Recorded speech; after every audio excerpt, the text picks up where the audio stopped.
2024-এর জুলাই আগস্টের গণঅভ্যুত্থানে আমরা যখন একটা সরকারের পদত্যাগ দাবি করেছিলাম, কিন্তু অত্যন্ত দুর্ভাগ্যের সাথেই জনগণ লক্ষ্য করেছে ওই আওয়ামী পরিবারটা এমন ত্যাগী পরিবার। আমরা বলেছি আপনি শুধু পদত্যাগ করেন, সে এত ত্যাগ দেখালো যে সে দেশ ত্যাগ করতে বাধ্য হয়েছে এবং সে এতটা ত্যাগ স্বীকার করেছে যে সে তার সাথে তার দলের সাধারণ সম্পাদক, তার দলের কর্মী, তার দলের কোন পরিবারের সদস্য তাদেরকে না নিয়ে সে শুধু 14টা সুটকেস নিয়ে হেলিকপ্টারে উঠেছিল। তার প্রমাণ হচ্ছে এই যে তার কাছে দেশের জনগণ এবং দলের কর্মীরা গুরুত্বপূর্ণ নয়, গুরুত্বপূর্ণ ছিল তার কাছে 14টা সুটকেস। তার জন্য সে রাজনীতি করেছিল, জনগণের জন্য সে রাজনীতি করে না। জনগণের জন্য যারা রাজনীতি করে, মতিউর রহমান নিজামীকে ফাঁসি দেওয়া হয়েছে, পরিবার থেকে বিচ্ছিন্ন করা যায় নাই, দলের নেতা কর্মী থেকে বিচ্ছিন্ন করা যায় নাই, দেশের জনগণ থেকে বিচ্ছিন্ন করা যায় নাই। আমরা ফাঁসির রশি গলায় নিয়েছি। আমরা জনগণ থেকে বিচ্ছিন্ন হয়ে কোন পদত্যাগ কিংবা দেশ ত্যাগ আমাদের করতে হয় নাই। বাংলাদেশ জামায়াত ইসলামী নির্বাহী পরিষদের সদস্য উনি দেশের বাইরে ছিলেন। দেশে আসলে ওনাকে গ্রেপ্তার করা হতে পারে, দেশে আসলে ওনাকে ফাঁসির মঞ্চে ঝোলানোর ষড়যন্ত্র করা হতে পারে। এটা জানার পরেও তিনি তার প্রিয় মাতৃভূমি বাংলাদেশে এসেছেন, ফাঁসির রশি গলায় নিয়েছেন। আজ বর্তমান আওয়ামী ফ্যাসিবাদের কাছে আমাদের কোন নেতা তো দূরের কথা, কোন একজন কর্মী আত্মসমর্পণ করে না। এটা শুধুমাত্র ইসলাম এবং ইসলামী আন্দোলনের ইতিহাসের মাধ্যমে সম্ভব। আপনাদের প্রিয় নেতা আজকে যিনি প্রধান অতিথি অধ্যাপক মিয়া গোলাম পরোয়ার, আমি মাঝে মধ্যে বলি উনি গোলাম পরোয়ার শুধু না, উনি শুধু গোলাম একমাত্র পরওয়ারদিগার আল্লাহর। উনি পরোয়ারের গোলাম, উনি ফাঁসির রশির গোলাম না, উনি পরোয়ারের গোলাম, উনি অস্ত্রের গোলাম না, উনি পরোয়ারের গোলাম, উনি চাঁদাবাজের গোলাম না, সন্ত্রাসের গোলাম না। কেউ সন্ত্রাস এবং চক্রান্ত দিয়ে পরোয়ারের গোলামকে ভয় দেখে স্তব্ধ করা যাবে না। আমরা শুনি কেউ কেউ টাকার গরম দেখান, আমরা শুনি কেউ কেউ অবৈধ অস্ত্র বেশি শক্তির গরম দেখান। পরিষ্কার বক্তব্য, বাংলাদেশের মানুষ অবৈধ অস্ত্র, সন্ত্রাস, ফ্যাসিবাদ এবং জুলুম নির্যাতনের বিরুদ্ধে আবু সাইদ ভক্তরা গুলির সামনে বুক পেতে দিয়ে বলেছিল এই বুকের ভিতর তুমুল ঝড়, যত বড় গুলি কর, গুলি করাই যুব ছাত্র সমাজকে আগামী দিনের কোন গুলি, সন্ত্রাস, অবৈধ কারো টাকার ভয় দেখে আমাদের কাছ থেকে আর কোন বিজয় ছিনিয়ে যাবে না, যাবে না, যাবে না। ভাই এবং বন্ধুগণ, আমি ফুলতলায় 2007 সালে সম্ভবত একবার এসেছিলাম আপনাদের সামনে। সেদিনও এই আপনাদের প্রিয় ব্যক্তিত্ব, প্রিয় মানুষ, আমাদের শ্রদ্ধাভাজন নেতা অধ্যাপক মিয়া গোলাম পরোয়ার ভাইকে সামনে রেখে কয়েকটা কথা সেদিনও বলেছিলাম। সেদিন আপনাদের কাছে সেদিনই আবদার করেছিলাম, ফুলতলা এবং ডুমুরি অঞ্চলের মানুষ যদি আমাদের এই প্রিয় সম্পদ, প্রিয় নেতা আমাদের অধ্যাপক মিয়া গোলাম পরোয়ারকে নিয়ে যদি শুধু ডুমুরিয়া এবং ফুলতলার মানুষ চিন্তা করেন, তাহলে আমরা পটুয়াখালী, বাউফল, বরিশালের লোকেরা কোথায় যাব? আজকে আমরা শুধু আপনাদের ভোটের মাধ্যমে অধ্যাপক মিয়া গোলাম পরোয়ারকে এমপি বানানোর জন্য আপনাদের এখানে দাবি নিয়ে আসি নাই। আমরা দাবি নিয়ে এসেছি আপনারা এমন ভোটের মাধ্যমে বিপুলভাবে বিজয়ী করবেন, যাতে তিনি সংসদে গিয়ে গোটা বাংলাদেশের হয়ে কাজ করার সুযোগ আল্লাহ তাকে দান করেন। সেই কাজটি করতে পারবেন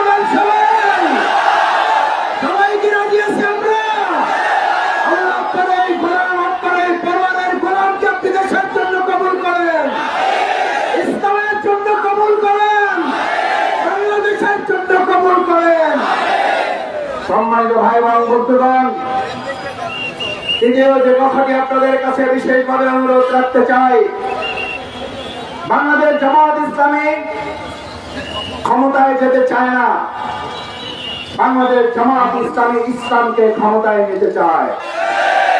বাংলাদেশ জামাত ইসলামী প্রধানমন্ত্রী, মন্ত্রী, এমপি কিংবা চেয়ারম্যান হওয়ার জন্য রাজনীতি করে না।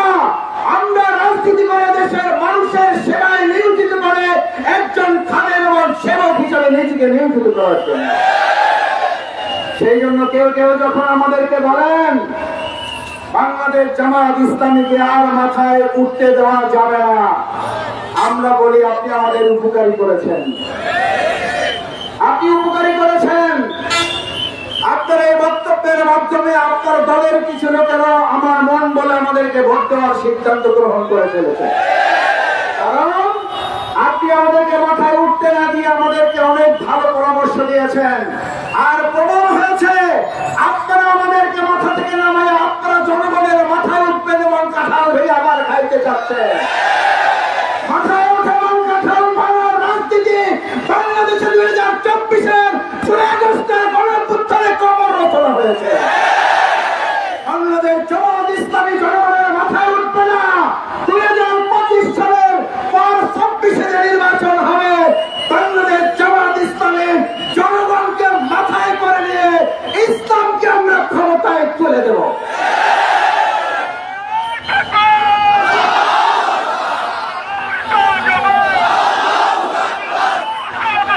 সম্মানিত ভাই এবং বন্ধুগণ, সবশেষ আপনাদের কাছে অনুরোধ করতে চাই, বাংলাদেশ জামাত ইসলামী যুবকদের জন্য আত্মকর্মসংস্থানের ব্যবস্থা করতে চায়।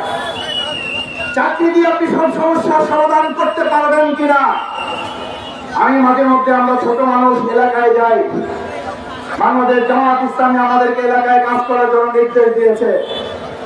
2 দিন, 3 দিন, 4 দিন থাকি। 4 দিন থাকার পরে আমাদের গাড়িতে এরকম কাগজের বস্তা জমে যায়।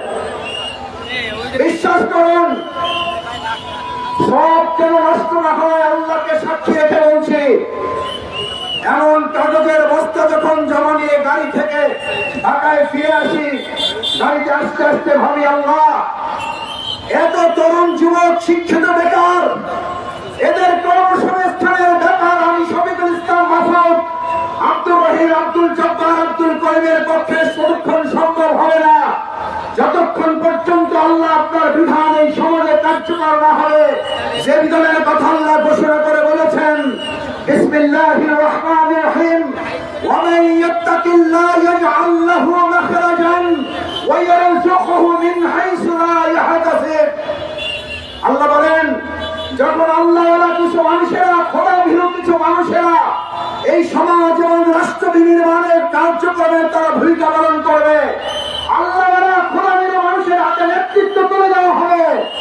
আল্লাহ বলেন, ইয়াজআল লাহু মাখরাজান, তোমার ওই সমস্ত চাকরি বাকরি আর ওই সমস্ত দুটো ইন্ডাস্ট্রি, এগুলো তোমার চিন্তা করতে হবে না। ওয়ায়ারযুকহু মিন হাইসু লা ইয়াহতাসিব। গাড়িতে যখন আমি আল্লাহর কাছে বলি, আল্লাহ, আপনি তো আমাদের সেই মহান রব, আপনার বিধান কার্যকর করার জন্য আপনার গোলাম হয়ে কাজ করছি। আপনি চাইলে যে কোনো জায়গা থেকে আমরা যা কোনোদিন কল্পনা করতে পারি নাই, সেখান থেকে আমার এই তরুণ যুবকদের জন্য আপনি উত্তম রিজিকের ব্যবস্থা করতে পারেন। তিনি কি জাতিসংঘের মহাসচিব? তিনি কি কোন প্রধান উপদেষ্টা? তিনি কি প্রধানমন্ত্রী? তিনি হচ্ছেন মহান আল্লাহ রাব্বুল আলামিন। আমরা সেই আল্লাহর বিধান কার্যকর করলে আল্লাহর বক্তব্য হচ্ছে, তারপরেই বলছেন, ইন তাত্তাকুল্লাহ ইয়াজআল লাকুম মিন আমরিহি ইউসরা।